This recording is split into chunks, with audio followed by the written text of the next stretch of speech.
అంటే ఇప్పుడు చూసుకున్న పరిస్థితుల ప్రకారం అయితే అన్ని విధాలుగా రేట్లు పెరిగాయి. మీరు ఎక్కువ ఇస్తున్నారనే వాదన మీకుంటే, వాళ్ళేమో రేట్లు పెరిగాయి, మాకు సరైన వేతనం కొద్దిగా ఇవ్వాలి.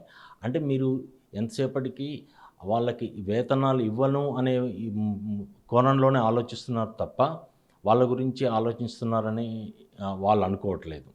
ఇంకొకటి ఈ నిర్మాతలు అసలు వాళ్ళతోటి కలిసి పనిచేసే ఉద్దేశ్యం ఉందా? లేదు అంటే వాళ్ళతోటి ఎలాంటి చర్చలు జరిపే అవకాశం ఏమైనా ఉందా? ప్రస్తుతం ఈ పరిణామాలన్నిటినీ గిల్డ్ నిర్మాతలు ఏ కోణంలో చూస్తున్నారు? దీని మీద గిల్డ్ పెద్దలే స్పందిస్తారండి త్వరలో.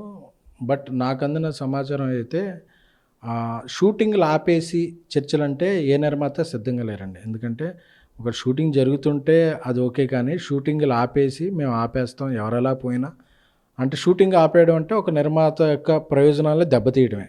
మీ ప్రయోజనాలు దెబ్బతీసే మా లక్ష్యాలను సాధించుకుంటాం అంటే అది ఎవరి వల్ల కాదు, అది ముందుకెళ్ళని పరిస్థితి. ప్లస్ నిర్మాత బాగున్నప్పుడు ఒక ఇండస్ట్రీ బాగుంటుంది. ఎందుకంటే అందరికీ అమ్మ ఎలా అన్నం పట్టుద్దో, నాన్న అలాగే ఇంటికి డబ్బులు తీసుకొచ్చి ఇస్తాడో, ఒక దర్శక నిర్మాతలో ఇండస్ట్రీకి అలాగా బోన్స్.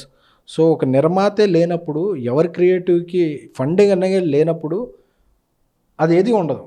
ఎందుకంటే ఇప్పుడు నేను విన్నాను, డైరెక్టర్ నుంచి కూడా వైస్ ప్రెసిడెంట్స్ వాళ్ళందరూ కూడా రిజిగ్నేషన్ చేశారని తెలిసింది. సో దీని వేతనాల గురించే. ఎందుకంటే ఒక నిర్మాత బాగోపోతే ఎవరో బాగుంటారు. ఈ పరిస్థితి అందరూ తెలుసుకుని కూర్చుని మాట్లాడుకుంటే నిజంగా ఎవరికి తక్కువ ఉన్నాయి అనేది మాట్లాడుకుంటూ పని అయిపోయేది. లేదా లేబర్ కమిషనర్ ఉన్నారు, వాళ్ళు వచ్చే కనీస వేతనాలు ఏమున్నాయి, దానికి తగ్గట్టు మనది ఏం జరుగుతుంది.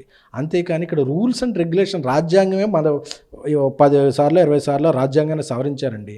సో ఏదైనా లాస్ అనేది బైలాసు అగ్రిమెంట్స్ అనేది మాటలు బట్టి ఉంటాయి, అప్పుడున్న పరిస్థితులను బట్టి ఉంటాయి తప్ప అప్పుడెప్పుడో ఒకటి అనుకున్నాం ఇప్పుడు అది చేయాల్సిందే అంటే ఇప్పుడు పరిస్థితి బాగాలేదు, ఎవరు చేయలేకపోతున్నారు కదా.